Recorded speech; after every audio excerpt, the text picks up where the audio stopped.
Et salut à tous et bienvenue dans cette nouvelle vidéo. L'intelligence artificielle s'inspire énormément des neurosciences et donc la question qu'on pourrait se poser, c'est est-ce que concernant les rêves, l'intelligence artificielle pourrait également s'en inspirer.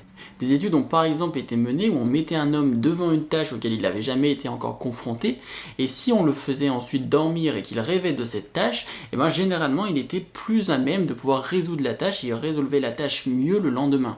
Que contrairement à s'il avait simplement fait une petite sieste ou si on le refaisait faire la même tâche pendant la même journée. Et donc la question qu'on peut se poser, sachant que le rêve joue un rôle crucial dans la consolidation de la mémoire et dans l'apprentissage, est-ce qu'on pourrait faire de même pour une intelligence artificielle? Est-ce qu'une IA pourrait elle aussi apprendre dans ses propres rêves? Et ça, il me semble qu'il y a en effet un papier de recherche en IA qui parle de ça.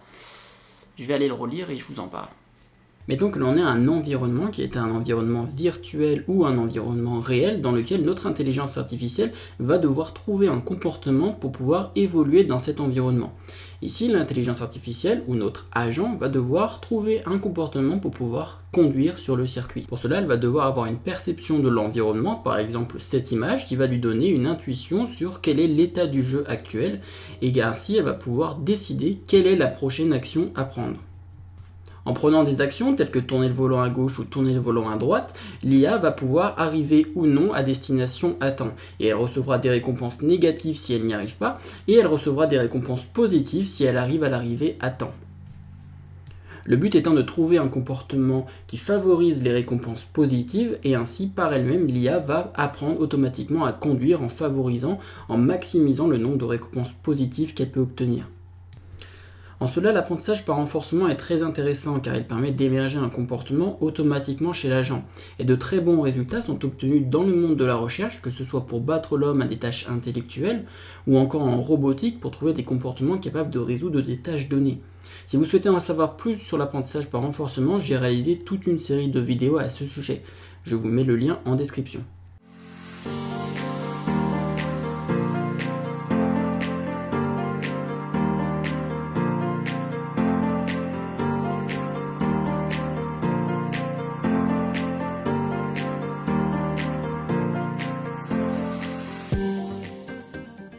Mettons en fait que je prenne par exemple cette télécommande là et que je la regarde et que donc maintenant en fait j'ai dans ma tête, même si je la regarde et que là actuellement j'ai une représentation, je fais une observation de cette télécommande, en réalité dans ma tête je me suis fait déjà une représentation compressée de cette télécommande.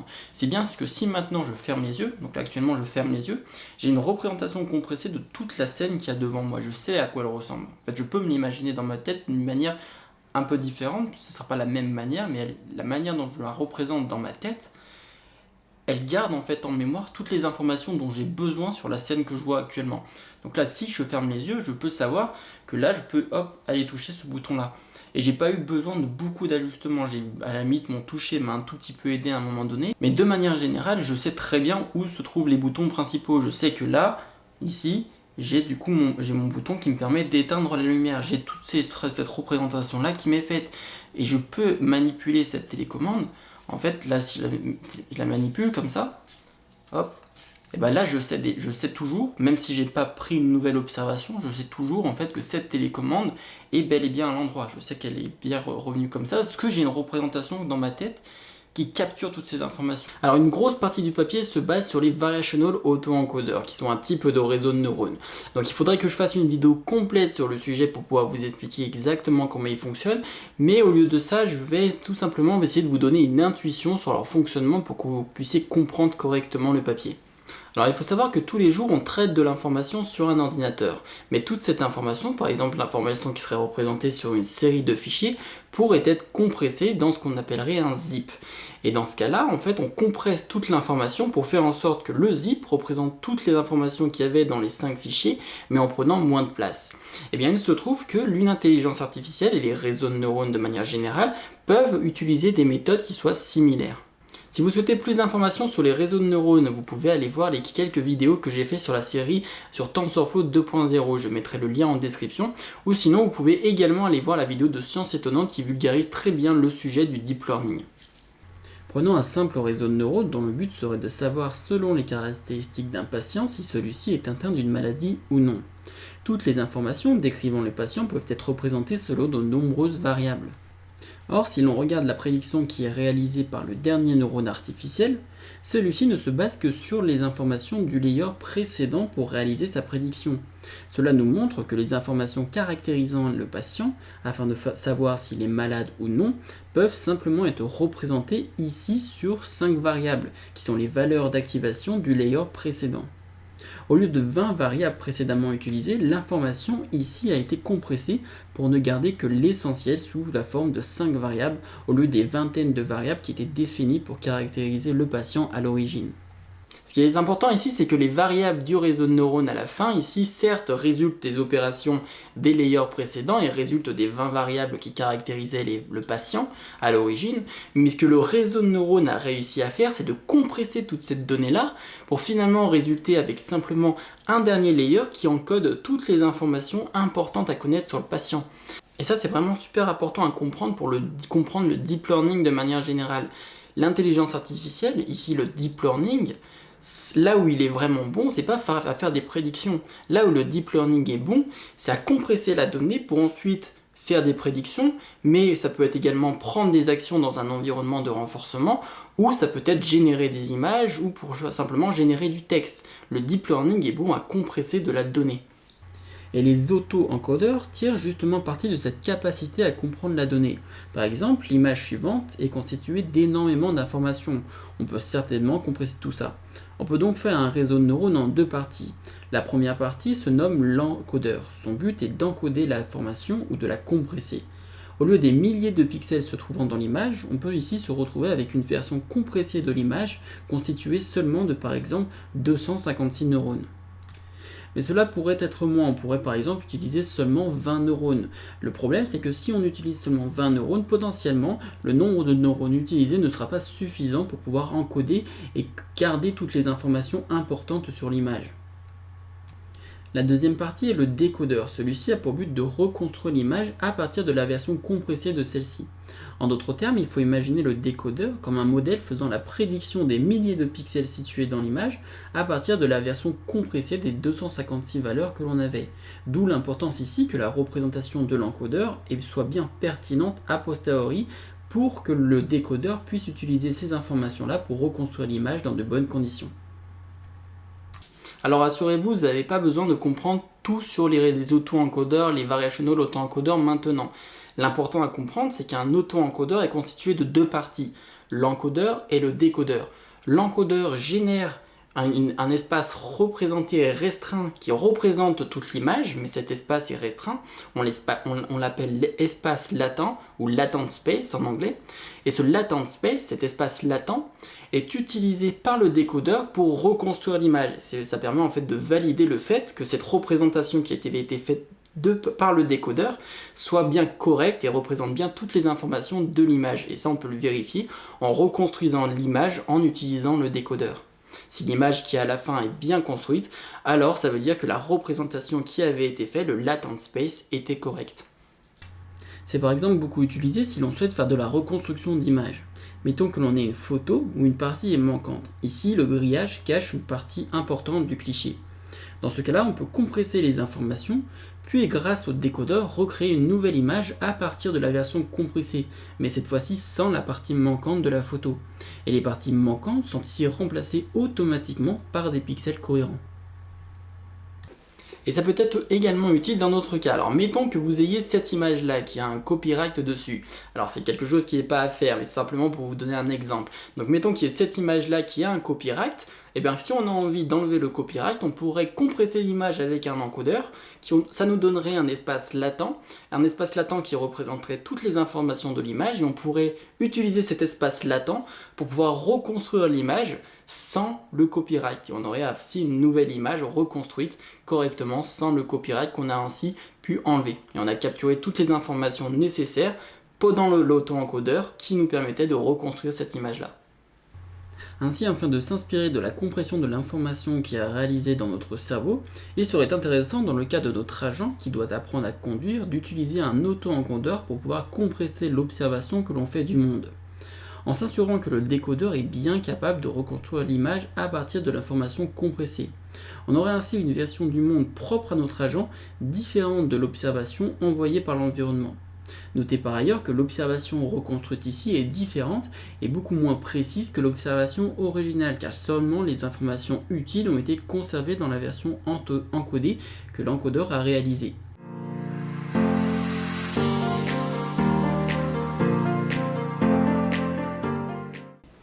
Autre chose qui est super intéressant, c'est que c'est la capacité en fait qu'on a, en fait comme quand je déplaçais ma télécommande, c'est là et toujours, enfin j'étais capable de déplacer la télécommande et de savoir dans quelle position elle était sans la regarder.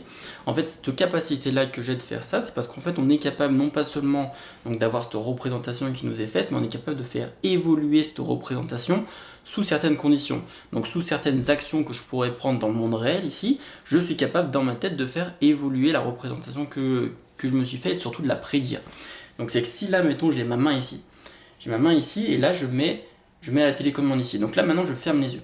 Donc maintenant en fermant les yeux, en fait je peux savoir que si ici je lâche la télécommande, donc je prends l'action, donc sachant ma représentation que j'ai dans ma tête et sachant que je vais prendre l'action de lâcher la télécommande, je sais que normalement il y a peut-être, on va dire une chance sur deux, ici je sais pas, je dis comme ça, une chance sur deux que la télécommande touche ma main et ensuite directement tombe à côté. Voilà. Donc là, il est tombé. Et donc maintenant, si maintenant je suis dans cette position-là, donc là j'ai une représentation qui est différente. Je me suis créé une représentation légèrement différente dans ma tête. Et donc là, je sais que d'après cette représentation, je prends une action, l'action de lâcher la télécommande. Je sais que la télécommande va s'aplatir sur ma main et donc ne va pas tomber. Voilà, tout simplement. Et donc ça, les auteurs, dans justement cette représentation-là, en plus de l'auto-encodeur, ce qu'ils ont utilisé, c'est qu'ils ont utilisé un réseau de neurones récurrent. Et ce réseau de neurones récurrent-là, qu'est-ce qu'il va faire dans un réseau de neurones, dans une intelligence artificielle? Qu'est-ce qu'il va faire? Il va prédire quelle va être la prochaine représentation du monde. Donc sachant la représentation actuelle que le réseau de neurones se fait, et sachant l'action que l'intelligence artificielle va prendre, et ben dans le modèle, ce qu'ils ont fait, c'est que ce réseau de neurones récurrent va être capable de prédire la prochaine représentation du monde dans lequel l'IA va se retrouver. Donc en fait, ce qui est important, c'est surtout de savoir, à partir d'une représentation que je me fais du monde, quelle est la prochaine représentation qui va arriver si je prends telle action. Et donc ça, on veut donc un réseau de neurones qui soit capable de pouvoir nous prédire cette prochaine représentation latente, sachant la représentation dans laquelle on se situe et sachant l'action qu'on souhaite prendre. Et donc ça, ce qui est super pour ça, c'est qu'on peut utiliser un réseau de neurones récurrent, et j'avais déjà fait des vidéos sur le sujet si vous avez envie d'en savoir plus. Les réseaux de neurones récurrents sont très forts pour pouvoir prédire le futur et pour pouvoir se baser sur toutes les informations passées, comme les états latents précédents, les espaces latents précédents, et se baser donc sur les espaces latents précédents et l'action qu'on va prendre pour pouvoir faire une prédiction sur le futur. Et ici, ce serait une prédiction du prochain espace latent dans lequel on se retrouverait. Donc si je suis en train de conduire, il me faut d'une part un modèle capable de représenter l'état dans lequel je suis. Ici, c'est d'autres encodeurs qui nous permettent d'obtenir cette représentation. Et d'autre part, nous avons également une action émise par le contrôleur. Et ainsi, sachant l'action émise par le contrôleur et sachant l'espace latent actuel, on peut utiliser un autre modèle, comme par exemple un réseau de neurones récurrent, pour pouvoir prédire quel sera le prochain espace latent à l'instant t plus 1. Et donc cette prédiction qui est réalisée par le réseau de neurones récurrent, il faut réellement le voir comme une prédiction qui est similaire pour le réseau de neurones récurrent à la manière dont nous, en tant qu'êtres humains, on va imaginer ce qui va se passer dans le futur. Quand je lâche la télécommande, j'étais dans un état, je m'imaginais la scène d'une certaine manière dans mon cerveau, et sachant que je prends l'action de lâcher la télécommande, je peux m'imaginer ce qui va se passer. Et donc un réseau de neurones récurrents fait exactement la même chose. Il s'imagine qu'est-ce qui se passerait dans l'état où il est s'il lâchait, s'il prenait telle action. Et il fait donc cette prédiction-là.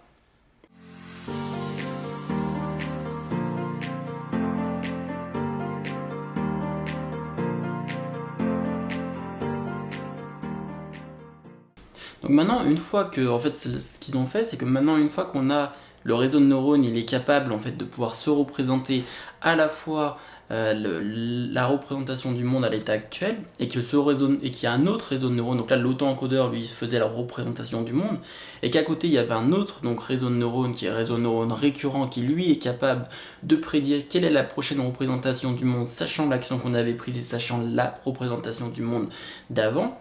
Et bien une fois qu'on a ces deux informations là, en fait on va être capable de pouvoir prédire quelle est la meilleure action à prendre. C'est-à-dire que là, mettons, je prends cette télécommande, et que là, de ce point-là, je l'envoie jusqu'ici. Donc là, je l'envoie, hop, et mon but, c'est de prendre les actions adéquates pour pouvoir rattraper cette télécommande. Donc dans le but de pouvoir rattraper cette télécommande, mettons que, pour le moment, je ferme les yeux, et que là, si j'ouvre les yeux, je vois la télécommande qui est ici.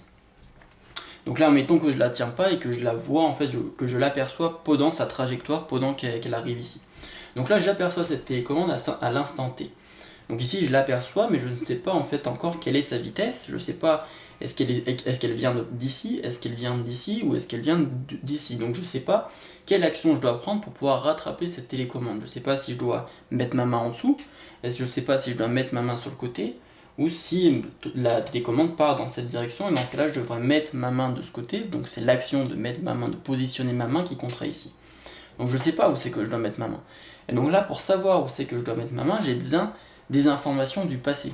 J'ai besoin de certaines informations qui me donnent des informations sur d'où provient cette télécommande. Et ça, cette représentation-là, je suis capable de me la faire dans la tête. Tout comme le réseau de neurones récurrents. Le réseau de neurones récurrents, lui, il prédit la prochaine représentation du monde, sachant l'action et l'instant T, la représentation actuelle à l'instant T.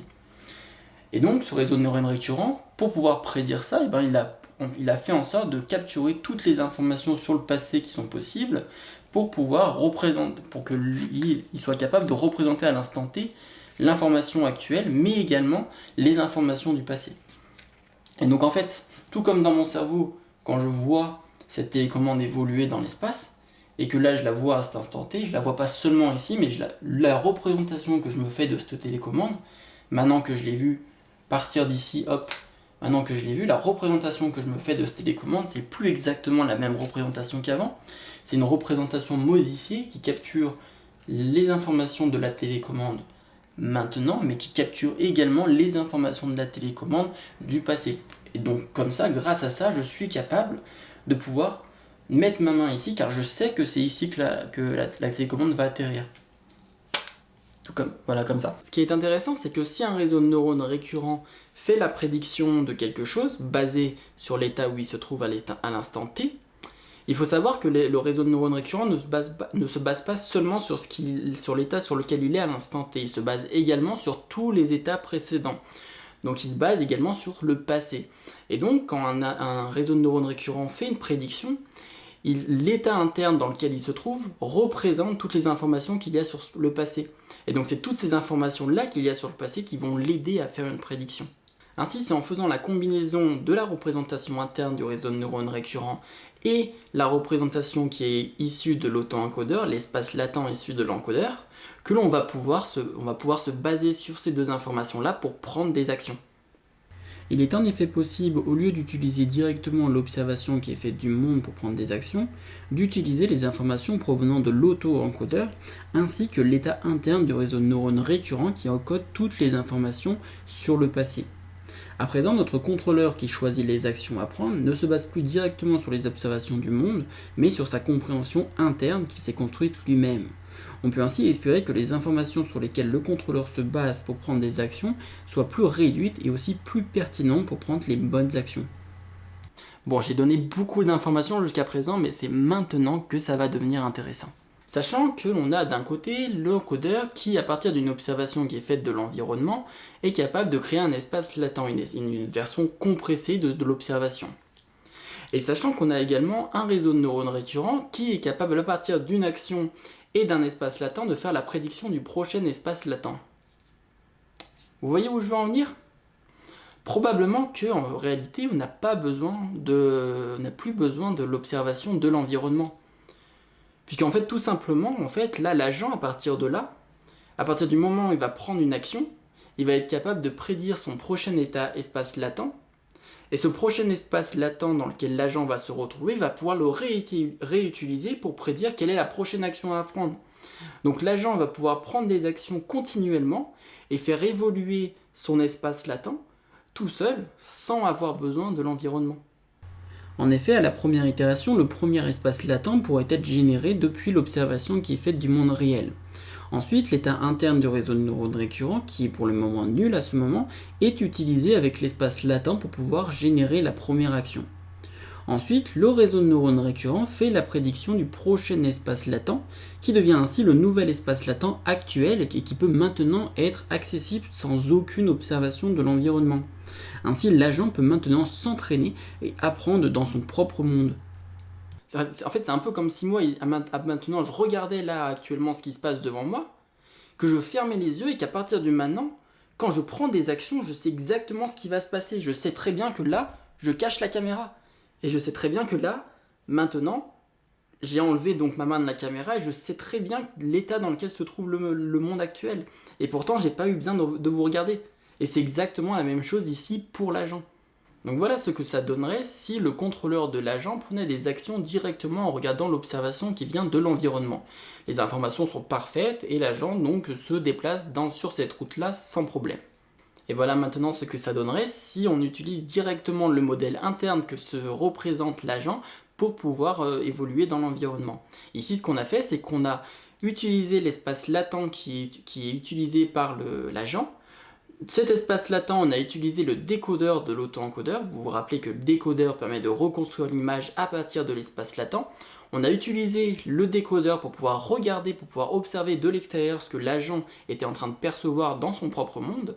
Et ainsi, ce que vous voyez là, c'est donc forcément une version où il y a moins d'informations. On voit que les informations sont assez pixelisées. Il y a beaucoup moins d'informations, mais finalement, il y a toutes les informations pertinentes qui sont importante pour l'agent pour pouvoir comprendre l'environnement dans lequel il se trouve et pouvoir prendre des actions dans celui-ci.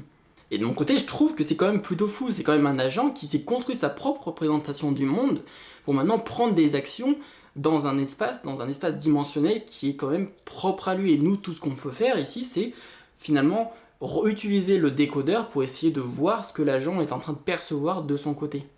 C'est un peu comme si nous, si on dormait en tant qu'être humain, on pouvait utiliser un décodeur pour essayer de lire les pensées qu'il y avait dans notre cerveau et reconstruire une image pour voir ce à quoi on était en train de penser. C'est à peu près la même chose que vous êtes en train de percevoir ici.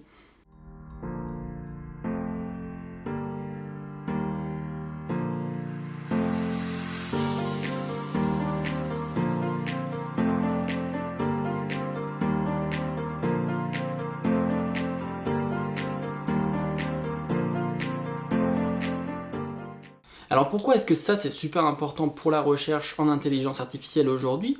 Tout simplement parce que aujourd'hui un agent à renforcement c'est très puissant dans le sens où il peut apprendre quasiment de rien.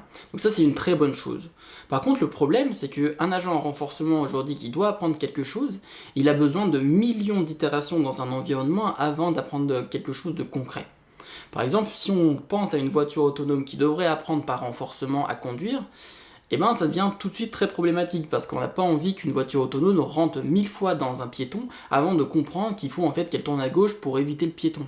Ce qu'on voudrait, c'est plutôt en fait une voiture autonome qui soit capable de créer sa propre représentation du monde et d'apprendre directement dans cette représentation du monde qu'elle se fait sans qu'on ait besoin en fait de lancer des simulations.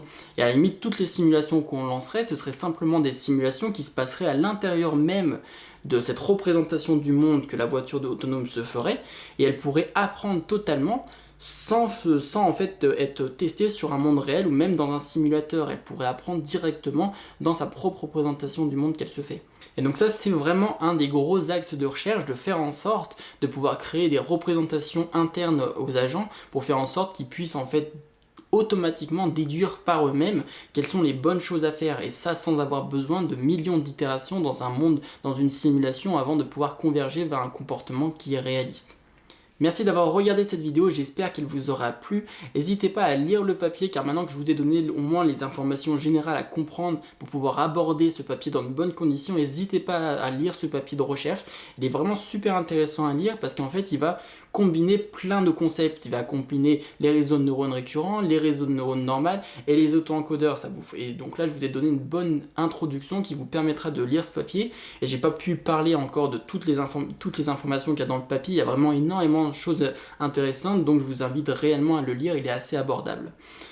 N'hésitez pas non plus à rejoindre le Discord qui est en description de cette vidéo, sur lequel en fait on parle d'intelligence artificielle, de machine learning, où vous pouvez poser vos questions et où la communauté commence à être très active, et ça c'est super. Donc n'hésitez pas à rejoindre le Discord, qui sera en description de cette vidéo. Et en attendant, je vous dis à la prochaine.